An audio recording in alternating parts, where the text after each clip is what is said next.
What's up guys, Shane here. Do you guys want to see magic with Lego? Check this out.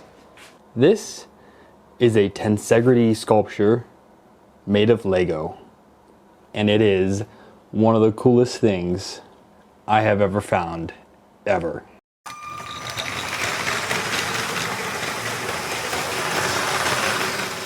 All right, so let's talk about this. This is a Tensegrity sculpture made of Lego.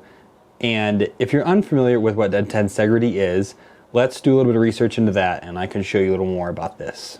So if we just go ahead and Google, what is a Tensegrity sculpture? The top one is this, and it says, Tensegrity is the designed principle that applies when a discontinuous set of compression elements is opposed and balanced by a continuous tensile force, thereby creating an internal pre-stress that stabilizes the entire structure. So what does that mean for our actual sculpture here? Let's take a look.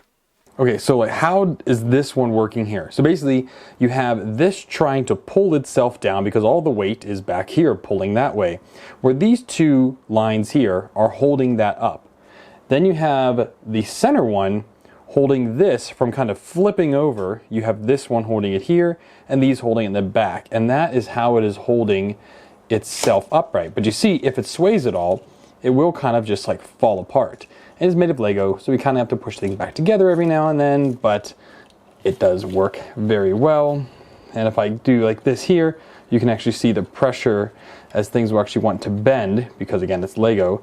But you can see I can actually put force on this. Now, people have made this into like tables and chairs and all kinds of crazy stuff. Obviously you can't do that with Lego, but it is still a very, very cool thing to make and to show off this type of sculpture. Now, I will say, I didn't make this design, but I was just happened to go through on Rebrickable and it just popped up. It is, again, one of the coolest things I found. I had to make it.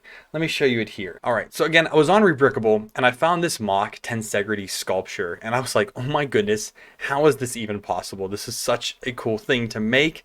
But yeah, so it's this guy here. He's got a Lego channel for, this is JK Brickworks. He posted this in 2020, but actually he posted this, I believe this was from 2017 when this was originally created.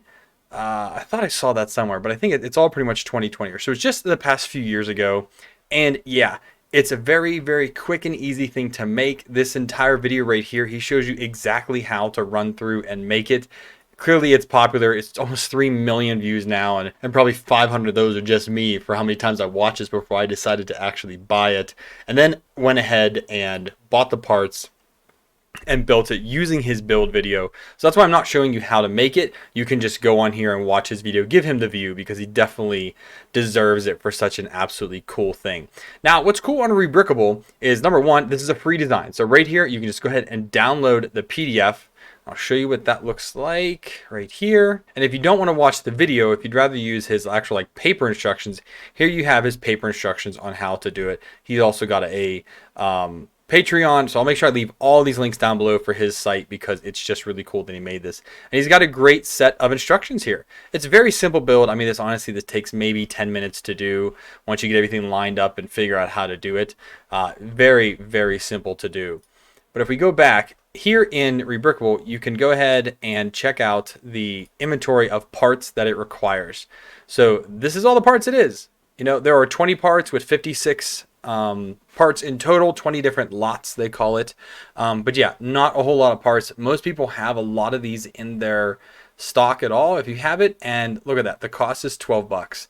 Can't remember what mine was, but then you can go ahead and do it right on Brickowl or Bricklink. I just added mine to a wish list in Bricklink, and that was really easy to just buy it. I was able to get it all from one single seller. And actually, I'm going to see if I can find how much it cost me. So here ended up being my entire order. This ended up being $25 what I ended up paying. So I did pay for it from one seller for $20 and it was $5 shipping, but it definitely made it easier just to buy it again from one seller.